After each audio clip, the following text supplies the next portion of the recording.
Dadaan tayo sa San Juanico Bridge.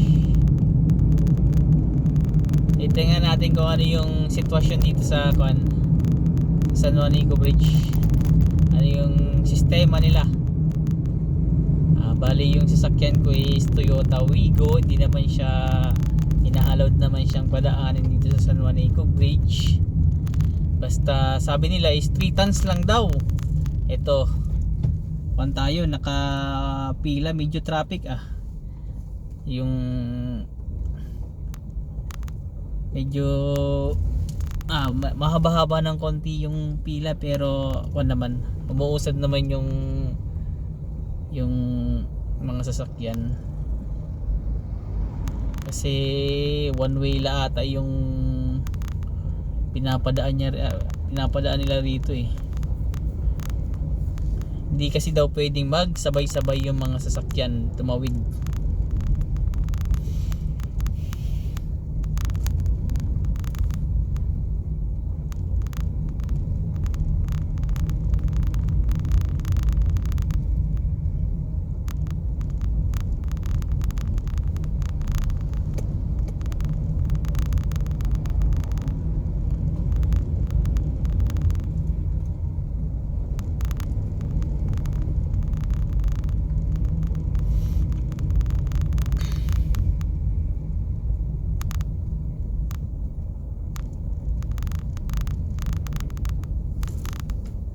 Okay, medyo napa-stop tayo ng kaunti.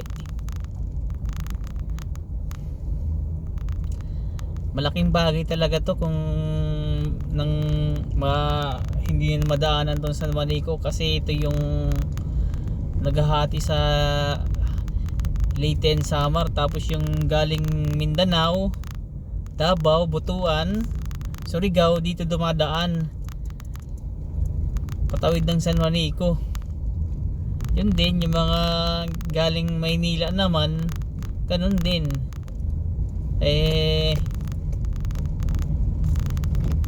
Ito na yung sitwasyon. Ito may mga kinikilo pala yung ibang sasakyan na dumadaan.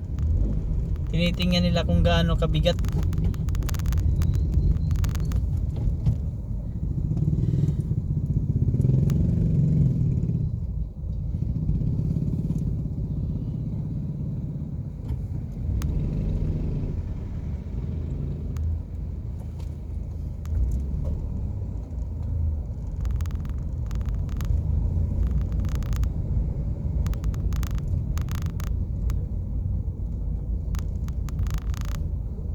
Yun, may mga frontliner tayong nakabantay, mga pulis tapos sundalo. Binabantayan nila rito. Naglagay sila ng harang para maliit na sasakyan lang talaga yung makadaan. Ito na, pasok na tayo sa San Juanico Bridge. Bali pala isang buti na lang natapat tayo dun sa na tayo yung pinapago. Hindi tayo medyo matatagalan kasi tapos nakakamiss talaga na ito bigla kasi nilang sinara tong San Juanico Bridge sa malalaking sasakyan. Grabe talaga naging porwisyo. Dito tayo sa paakyat tayo doon sa pinakang tuktok. Ito yung pinakang tuktok ng San Juanico Bridge. Bali sobra pala to duhang 2 kilometro ang haba nito. Siya yung dating pinakamahabang tulay, ngayon ang number 1 yung sa Cebu na. Yung legacy ni PRD, ito legacy to ni nung Marcos Senior Marcos Senior yung tatay ang nagpagawa nito. Okay, nandito tayo sa pinakang tuktok ng San Juanico Bridge. Ito yung pinakang taas niya. Dito tayo ngayon.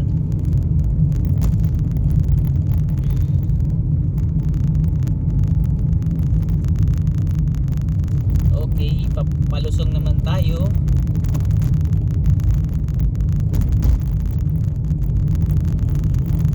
Kaya malaking perwisyo talaga yung pagkasira ng San Juanico kasi isipin nyo na lang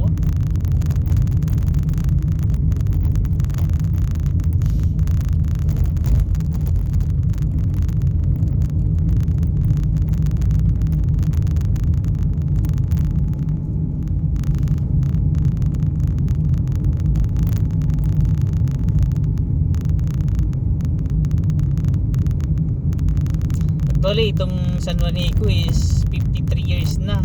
Matanda na talaga. Pero dapat nung pandemic kasi ito nila ni-repair hindi ngayon na pandemic sana, hindi masyadong maraming tao.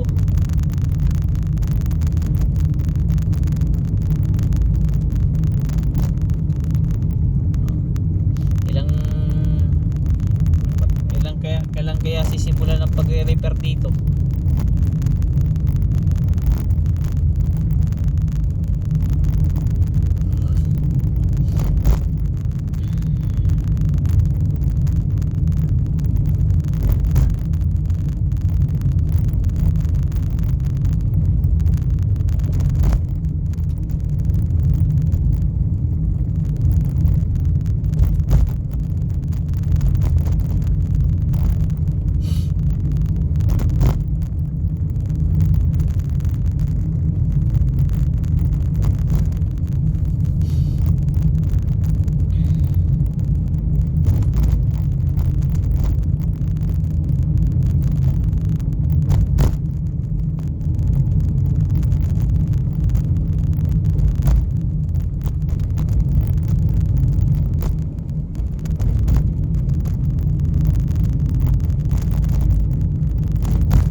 Naman yung pagtawid natin, malapit na tayo dun sa pinakang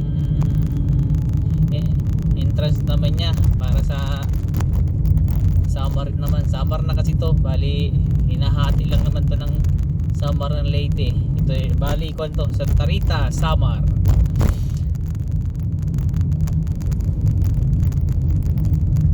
Matiwasin naman yung pagtawid natin.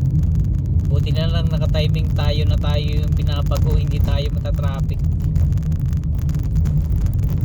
Mabilis naman yung van. Yung iba, stop lang muna.